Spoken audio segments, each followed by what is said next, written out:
एक सुगंधित तेल भी सड़ने लगता है और बसाने लगता है। मरी हुई मक्खियां पाप को दर्शाती हैं, पाप के परिणाम को दर्शाती हैं, मरे हुए कामों को दर्शाती हैं। तो परमेश्वर ने कहा याजक अपने आप को अपवित्र नहीं करेंगे क्योंकि इन पर मेरा अभिषेक है। उसी अभिषेक के कारण इन पर बेस्ट आ रहा है, बेस्ट तेल, बेस्ट दाग, बेस्ट जीवन, बेस्ट सब कुछ, बेस्ट सुरक्षा, ब्लेसिंग, हीलिंग, डिलीवरेंस इन पे आ रहा है। तो परमेश्वर ने नए नियम में क्या कहा? परमेश्वर ने कहा तुम्हारा अविश्वासियों का विश्वासियों के साथ क्या मेलजोल, विश्वासियों के साथ अविश्वासियों के साथ क्या नाता, भेड़ का भेड़ियों के साथ क्या नाता। लेकिन आज अगर आपको कोई ऐसा लड़की या लड़का पसंद आ जाए जो अविश्वासी हो, आप झट उसके साथ शादी करने के लिए तैयार हो जाते हैं, ये सोच के कि कल को ये क्रिश्चियन बन जाएगा, कल को ये मसीह में आ जाएगा। क्यों? क्योंकि आपको ये पता नहीं है कि आपको अपने अभिषेक को संभाल के रखना है। अगर आप अपने अभिषेक को संभाल के नहीं रखते और उसे गंदा होने देते हैं, गंधी का तेल सड़ने और बसाने लगता है मरी हुई मक्खियों के कारण। कि जो तेल आपके अंदर है, जो अभिषेक आपके अंदर है, वो तो सुगंधित है, वो इतनी सुगंधित है कि वो सब चीज़ों को अपनी ओर खींचेगा। वो उत्तम दाग को, उत्तम जॉब को, उत्तम ब्लेसिंग को, उत्तम बिजनेस को, उत्तम चीज़ों को अपनी ओर लेके आएगा। लेकिन मरी हुई मक्खियों के कारण, कि तुम्हारे काम मरे हुए हैं, तुम्हारे पापों के कारण, तुम्हारी ब्लू फिल्में देखने के कारण, तुम्हारे ये ध्यान ना रखने के कारण कि क्या ये काम मेरे अभिषेक को खराब कर सकता है। परमेश्वर ने कहा याजकों को कि तुम्हें उत्तम तो मैं दूंगा, लेकिन तुम्हें अब वैसा नहीं करना पड़ेगा जैसे लोग कर सकते हैं। अब तुम आम लोगों में नहीं जा सकते, तुम मरे हुए लोगों में नहीं जा सकते। तो क्या हम मरे हुए लोगों में नहीं फिरते? हमें मालूम है कि मेरा एक फ्रेंड जो क्रिश्चियन है, ये आत्मा में मरा हुआ व्यक्ति है, ये पाप करने वाला व्यक्ति है, ये व्यभिचार करने वाला व्यक्ति है, शराब पीने वाला व्यक्ति है, तो भी मेरे साथ उसका संबंध मैं छोड़ता नहीं हूं। इसका मतलब क्या है? कि मुझे अपने अभिषेक की कोई भी परवाह नहीं है। पुराने नियम में परमेश्वर ने कहा था जो मरा हुआ है उसके पास मत जाना, लेकिन आज नए नियम में परमेश्वर कहता है जो आत्मिक रूप से मरा हुआ है उसका तुम्हारे साथ क्या लेना देना। पौलुस कहता जो भाई कहलवा के मूर्ति पूजा करता हो, जो भाई कहलवा के व्यभिचार करता हो, उसकी थाली में भी खाना नहीं खाना। लेकिन तुमको क्या लगता है? लेकिन तुमको भाई बंधु पूना ज्यादा अच्छा लगता है।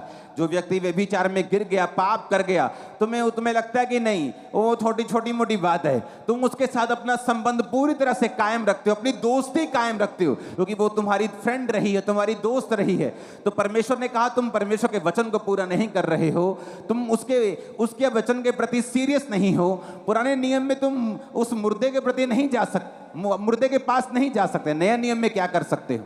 तुम उस व्यक्ति को प्रचार कर सकते हो कि तुमने गलत किया, तुम ये पाप कर रहे हो, तुम ये गलत काम छोड़ दो। इतना ही संबंध तुम उसके साथ रख सकते हो। परमेश्वर ने कहा उसके साथ खाना नहीं खा सकते, उसके साथ संगति नहीं कर सकते, उसके साथ घूम फिर नहीं सकते, क्योंकि अविश्वासी का विश्वासी के साथ या मरे हुओं का जीवितों के साथ क्या संबंध है। लेकिन आज हमें अपने अभिषेक की परवाह नहीं है, क्योंकि हम अंधे हो चुके हैं।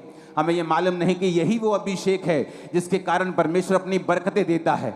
आज बहुत से लोग सेवकाई में बरकत को मांगते हैं, क्यों नहीं मिलती? वही सेवकाई स्टक हुई पड़ी, अड़ी हुई। क्यों? क्योंकि अभिषेक में नहीं बढ़ते। अभिषेक में क्यों नहीं बढ़ते? अभिषेक में क्यों नहीं बढ़ते? अभिषेक में तभी बढ़ेंगे जब जेलसी छोड़ेंगे। अभिषेक में तभी बढ़ेंगे जब टांच मारना छोड़ेंगे छोटी छोटी बातों के ऊपर। वो हम छोड़ नहीं सकते, जेलसी छोड़ नहीं सकते। ये कैसे बढ़ गए, ये कल के आए, अब इतना कैसे बढ़ गए? अब इतनी जेलसी होगी तो परमेश्वर अभिषेक नहीं देगा। और अगर अभिषेक नहीं होगा तो ये सारे अभिषेक वाले भाग हैं। परमेश्वर ने कहा मैं तुम्हारा अभिषेक वाला भाग तुम्हें दे दूंगा। यानी अगर तुम्हारी लाइफ के ऊपर अभिषेक है तो एक एक्स्ट्रा ब्लेसिंग है तुम्हारी लाइफ के ऊपर जो परमेश्वर तुम्हें देगा। लेकिन शैतान मूर्ख बनाता है, वो तुम्हें ऐसे भाईचारे में ले जाएगा जो तुम्हारे लिए अच्छा नहीं है।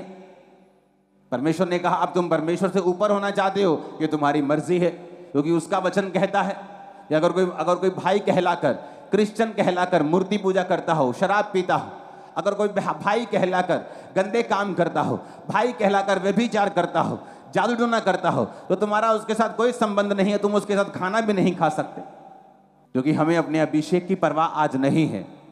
दाऊद को 16 साल की उम्र में अभिषेक कर दिया गया, लेकिन उसे राजा नहीं बनाया गया। परमेश्वर ने कहा दाऊद ये मेरी इच्छा तो है तो मैं तुम्हें राजा बनाऊं, राजा की कुर्सी पे बिठा दूं, लेकिन अभी वो कुर्सी वाला अभिषेक तुम्हारी लाइफ के ऊपर नहीं है। तो दाऊद को वफादार रहना पड़ा।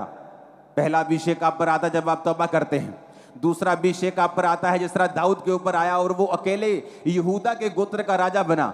उसी तरह से आपकी लाइफ का अभिषेक भी बढ़ता जाता है जब आप परमेश्वर के साथ पहले अभिषेक के बाद वफादार रहते हैं। आपका पहला अभिषेक कब होता है? जब आप बपतिस्मा लेते हैं, आप पवित्र आत्मा को पाते हैं, आपको अभिषेक मिलता है, तब आपको फिर वफादार रहना है, अपने अभिषेक को संभाल के रखना है। आप ऐसी संगतियां नहीं कर सकते जहां पर आपका अभिषेक लीक हो जाए, जहां पर आपका आत्मिक जीवन लो हो जाए। अगर आपको अपना अभिषेक संभाल के आप नहीं रखेंगे, वो नहीं बढ़ेगा। दाऊद जब 30 साल का हुआ, परमेश्वर ने उसको यहूदा गोत्र का राजा बनाया। अभी भी इजराइल का राजा नहीं बनाया, सिर्फ इजराइल के 12 गोत्रों में से एक गोत्र का राजा बनाया। क्यों? अभी तक वो अभिषेक उसकी लाइफ के ऊपर नहीं था कि उसको सारे गोत्रों के ऊपर राजा बना दिया जाए। वो 30 से जब 37 साल का हुआ तो बाइबल कहती फिर परमेश्वर ने उसे पूरे इजराइल का राजा बनाया। क्यों? परमेश्वर ने दाऊद की लाइफ में 20, 21, 22, 23 साल लगा दिए उसे राजा बनाने में, जबकि अभिषेक उसका टीन एज में ही कर दिया गया था। क्योंकि परमेश्वर ये देख रहा था कि दाऊद उसके साथ वफादार रहे और अभिषेक में बढ़े। और जब वो अभिषेक में बढ़ता जा रहा था, परमेश्वर उसकी लाइफ में ब्लेसिंग्स को, उसके राज्य को बढ़ाता जा रहा था। कितने मेरी बात को समझ रहे हैं?